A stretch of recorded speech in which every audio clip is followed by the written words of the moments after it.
এতাদৃশী তব কৃপা। ভগবানের নামের অনেক কৃপা, সুখের সময়ও গাওয়া যায়, দুঃখের সময়ও গাওয়া যায়। এতাদৃশী তব কৃপা ভগবান মমাপি দুর্দৈবা বিদিশো মিহাজনী নানুরাগ। শেষে মহাপ্রভু বললেন, নামের এত দয়া, নামের এত কৃপা, তবে এই কলির জীবের নামের প্রতি অনুরাগ জন্মানো। চলুন কথা বলিতে যায়। প্রথমে শুনেছি কি, গৌরাঙ্গের দুটি পদ, যার ধন সম্পদ সে জানে ভক্তি রসসার। গৌরচরণকে তুমি যদি ধন সম্পদ মনে করতে পারো, কি পাবে জানো? ভক্তি পাবে। তোমার কাছে যতই টাকা থাক না, কোটি কোটি ডলার থাক, কোটি কোটি টাকা থাক, তুমি কিন্তু ভক্তি কিনতে পারবে না। কিন্তু ভক্তি কেনা যায় কি দিয়ে? এখানে রায় রামানন্দ কিন্তু বলেছেন গদাবরী তীরে মহাপ্রভুকে, কৃষ্ণ রস ভাবিতাম্রতি প্রিয়তাং যদি কুতপে লভ্যতে তত্র লোলবি মূল্য মেকলাম কোটি জন্মই না সুকৃতি লভ্যতে। কোথাও যদি একটু কৃষ্ণ ভক্তি রস পাও, তবে কিনে নাও। কি দিয়ে কিনবো? তত্র লোলমপি লালসা। কি লালসা? যে লালসা নিয়ে আপনারা কীর্তন শুনতে এলেন, কীর্তন শোনার লালসা। এই লালসা যার হৃদয় আছে, সেই লালসা দিয়েই ভক্তি রস কেনা যায়। ভক্তি কাকে বলে? ভক্তি চোখে দেখা যায়? 64 প্রকার ভক্তি রয়েছে। তার মধ্যে হলো 5টি মুখ্য: নাম সংকীর্তন, ভাগবত শ্রবণ, মথুরা বা শ্রী বিগ্রহে পাদ শোভন। সাধু সঙ্গ, আপনারা এখন সাধু সঙ্গ লাভ করছেন, ভক্ত সঙ্গ। নাম সংকীর্তন শ্রবণ করছেন, বিগ্রহ দর্শন করছেন, ভাগবত পাঠ শ্রবণ করতেন, হরি কথা কৃষ্ণ কথা শ্রবণ করছেন, ভগবত সম্বন্ধীয়। এই 5টি হলো ভজনের মুখ্য। তার মধ্যে সর্বশ্রেষ্ঠ হলো হরিবাসরে বসে হরি কথা কৃষ্ণ কথা শোনা। নিতাই গৌর হরি বল। কিন্তু এই যে গৌরচন্দ্রিকায় গৌরের লীলার কথা শুনছেন, গৌরের লীলার কথা শুনলে কি হয়? গৌরাঙ্গের বদন লীলা,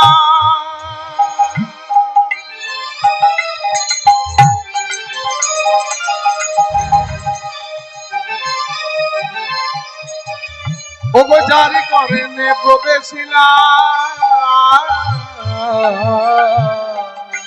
ওগো গৌরাঙ্গের মধুর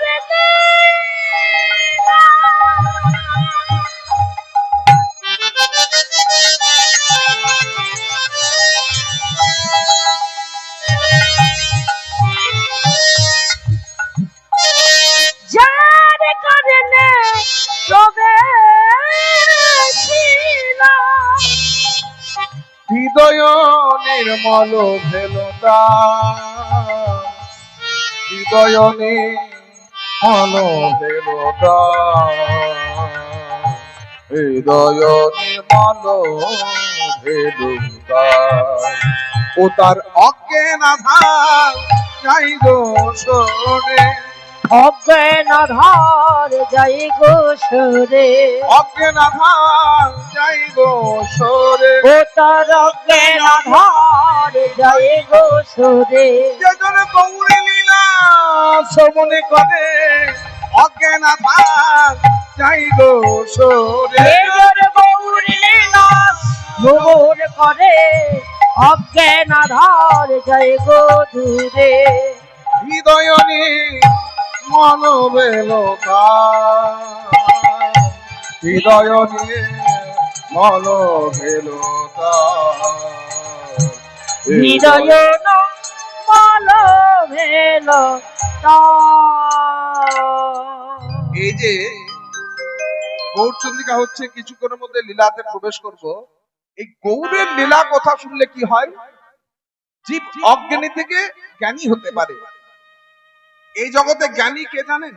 আর অজ্ঞানী কে? জ্ঞানী আমরা কাকে বলি গো মায়না? দেখবেন বড় বড় ডিগ্রি আছে, অনেক পড়াশোনা করেছে, বলি তুই জ্ঞানী ছেলে, জ্ঞানী মেয়ে, ইত্যাদি ইত্যাদি, সঙ্গে সঙ্গে আমরা জ্ঞানমান বলে দিই। কিন্তু জানেন কি, আস্তে এই জগতে ডিগ্রিদারির অভাব নেই।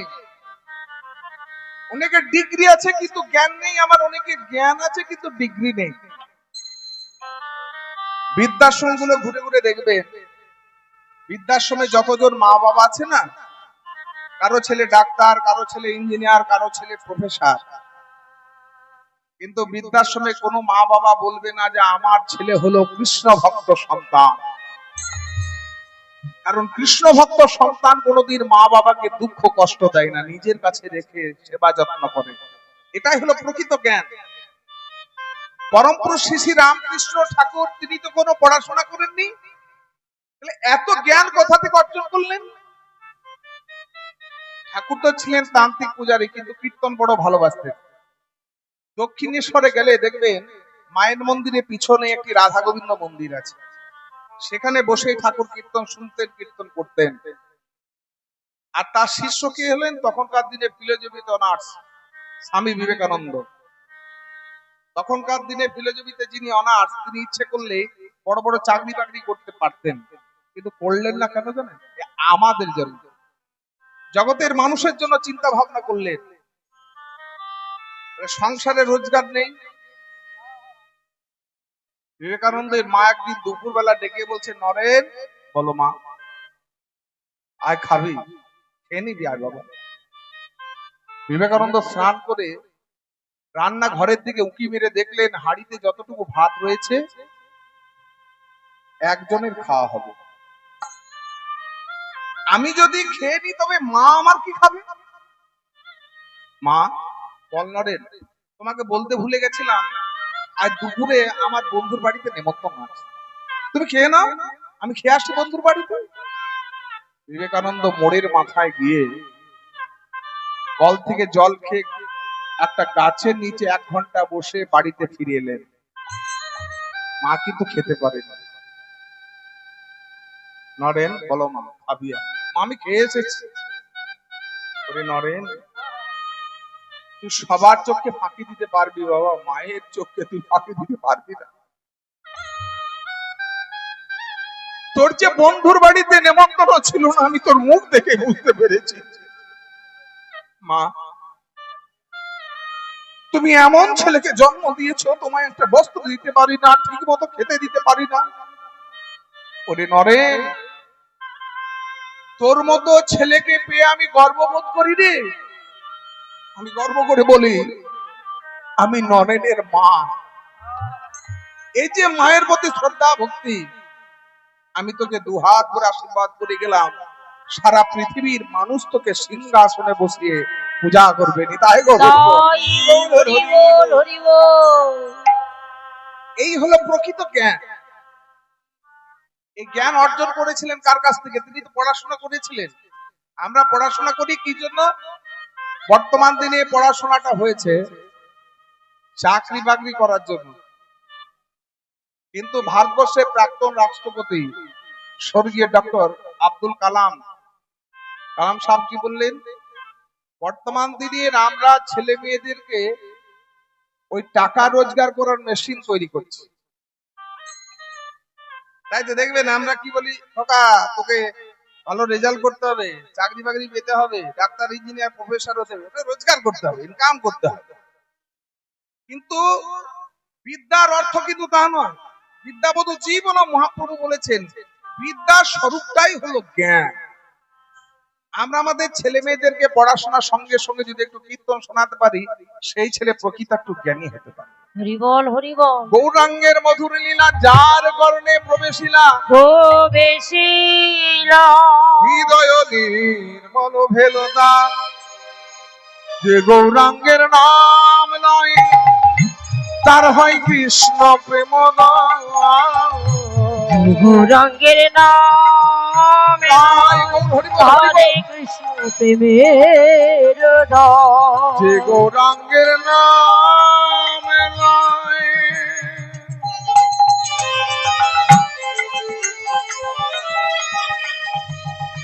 তার হয় কৃষ্ণ প্রেম। যে গৌরাঙ্গের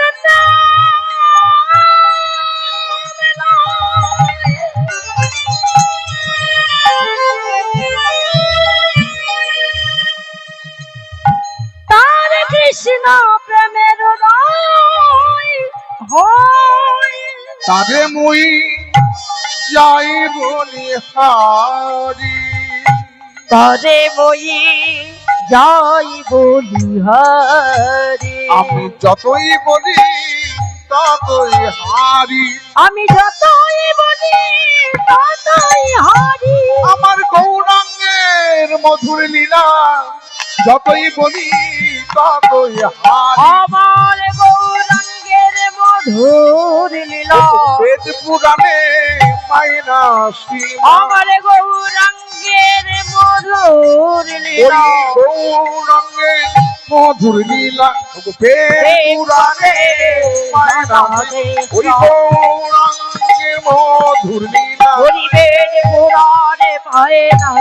গৌরাঙ্গের মধুর লীলা বেদ পুরাণে যায় না দেখা। গৌরাঙ্গের মধুর লীলা যতই বলি ততই হারি। যে গৌরাঙ্গের নাম লয় তার হয় কৃষ্ণ প্রেমোদয়। গৌরের নাম নিলে কি হবে জানো? তোমার হৃদয়ে কৃষ্ণ প্রেমের উদয় হবে। তাহলে বলবেন এত কীর্তন শুনছি, এত গৌরের নাম বলছি, আমার হৃদয়ে যে কৃষ্ণ প্রেমের উদয় হয়েছে বুঝবো কি করে? ভালো মিষ্টি দোকানে গিয়ে যদি মনে হয় একটু সন্দেশ কিনে নিয়ে যায়, আমার ঠাকুরের পুজোতে দেব, পরে প্রসাদ রূপে পাবো, এই ইচ্ছাটা যদি হয় তবে জানবেন আপনার হৃদয়ে কৃষ্ণ প্রেমের উদয় হয়েছে। আর নিজের বস্ত্র কেনার আগে যদি মনে হয় যে আমার ঠাকুরের জন্য একটা বস্ত্র কিনবো, তখন জানবেন আপনার হৃদয়ে কৃষ্ণ প্রেমের উদয় হয়েছে। দুর্গাপূজায় আমরা জামা কাপড় কিনতে নাকি, হ্যাঁ, প্রথমে নিজের লিস্ট হয় না ঠাকুরের লিস্ট হয়? আমাদের বাড়িতে দুর্গাপুরে নিজস্ব দুর্গাপূজা আছে, প্রায় 200 বছরের পুরনো, ব্যানার্জি বাড়ির পুজো। তা আমার বাবাকে দেখতাম যখন দুর্গাপুজোর এই জামা কাপড়ের বাজারে লিস্ট হতো, সবার আগে কিন্তু লিখতেন কুল দেবতার বস্ত্র। আমাদের কুল দেবতা হলেন দুর্গা। তা আমি বাবাকে জিজ্ঞাসা করলাম, বাবা প্রথমেই কেন লিখছো?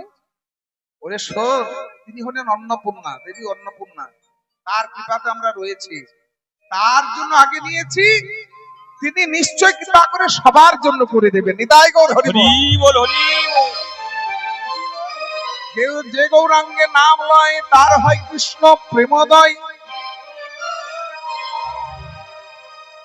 যদি একটু গৌর গৌর বলে কাঁদতে পারো, তুমি কি পাবে? কান্নার কথা এলো, তাই না? রাধে রাধে। আমরা কাঁদি কখন? যখন নিজ প্রিয়জনকে হারাই, তখন চোখে জল আসে, তা হলো শোকাশ্রু। অধিক আনন্দ চোখে জল আসে, তা হলো আনন্দশ্রু। আর ভক্তি মার্গের এক প্রকার অশ্রু রয়েছে, তার নাম হলো ভক্তি অশ্রু বা প্রেম অশ্রু। হৃদয়ে যদি কৃষ্ণ প্রেমের উদয় হয়, তার বহিঃপ্রকাশ হলো ভক্তি অশ্রু বা প্রেম অশ্রু। তুমি গৃহেদে মনে দে থাকো, গৌরাঙ্গ বলে রাখো, নরতম মাগে তার সঙ্গ। নরতম মাগে তার সঙ্গ। আজ মাগে তার সঙ্গ রে। নরতম মাগে তাহার সঙ্গ রে। নরতম মাগে তাহার সঙ্গ রে। নরোত্তম মাগে তাহার সঙ্গ রে। ও নরোত্তম মাগে তাহার সঙ্গ রে। নরোত্তম মাগে তাহার সঙ্গ রে। হে নরোত্তম মাগে তাহার সঙ্গ রে। নরোত্তম মাগে তাহার সঙ্গ রে। হে নরোত্তম মাগে তাহার সঙ্গ রে। নরোত্তম মাগে তাহার সঙ্গ রে। ও নরোত্তম মাগে তাহার সঙ্গ রে। নরোত্তম মাগে তাহার সঙ্গ রে।